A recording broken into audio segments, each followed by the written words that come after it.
Азыр түшүнбөй жатам да, бийликте отурган кишилер, булар оппозиция болуп, мен бийликтегидей болуп калдым. Эми чимкирик дегендер силерсиңер да, мен эмес. Эл мага жеткирдиңер. Уурулар силерсиңер, мен эмес. Талкаладыңар Кыргызстанды 10 жылдан бери. Азыр эмне деп эметип атасыңар? Эмнеге кулакка тийип атасыңар? Отуруп алыпчы. Буга чейин парламентте мүмкүнчүлүгүң болгондо эмне отурдуңар? Кулакка тийип атасыңар. Уурдадыңар, жедиңер. Эми силерди кустурабыз. Барыңарды кустурабыз. Анан кече күнү соттолуп алып, уурулардын баарын, түрмөгө отургандардын баарын алып келип алыпчы. Ошондуктан тийишпеш керек эле магачы. Барыңар чыгарып. Жанагыл. Анан кийин шу жердечи өкөңөртөн юбка кийип алгыла. Азыр эмне дедиңер мага? Акбөкөн тийишпей тургула мындай. Андай суроо, андай суроо. Камчылаган болбойт да буларга.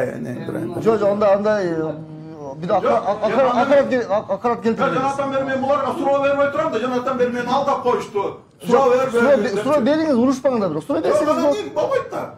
Men жооп берем. Анан кийин туруп алып парламентте отуруп. Жооптук али.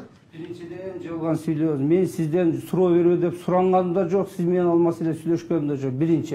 Экинчиден мен сизге укпайсызбы. Фомус медицина каржылоо фомус аркылуу кетет. Мыйзамды билбесеңиз чыгып карап алыңыз. Бөгөн дүкениш. Сизди укту бул киши. Ошол үчүн айтатам сизге. Эми сиз 10 жыл мурун кеткенсиз. Азыркы мыйзамды караңыз. Фомус деген. Мен жооп берейинби же тура берейинби? Фонд обязательно медицинское страхование деп коет. Только страховка. Көрдүңүзбү? Бөгөн дүкениш болду. Урматтуу. Сизге сөз бербей турсун азыр. Эгер 30 жылдык заводдорду, башка нерселерди менчиктеп алган урлуктар боюнча коррупция менен күрөшүү болсо, Кудай колдоп биздин партия өтүп калса, биз аеосуз чечкиндүү стандарттуу эмес, кардиналдуу күрөшүүгө барабыз. Мисалы үчүн биринчи Афганистердин төрагасына мен башта айтылам. Баняны кайсы каражатыңызга менчиктеп алдыңыз, ошондо бизнесмен билеңиз, Афганистердин пансионатын эмнеге сатып ийдиңиз деген маселелер жаралыш керек да. Биз аудиториядан чыгып алып барбаш керек.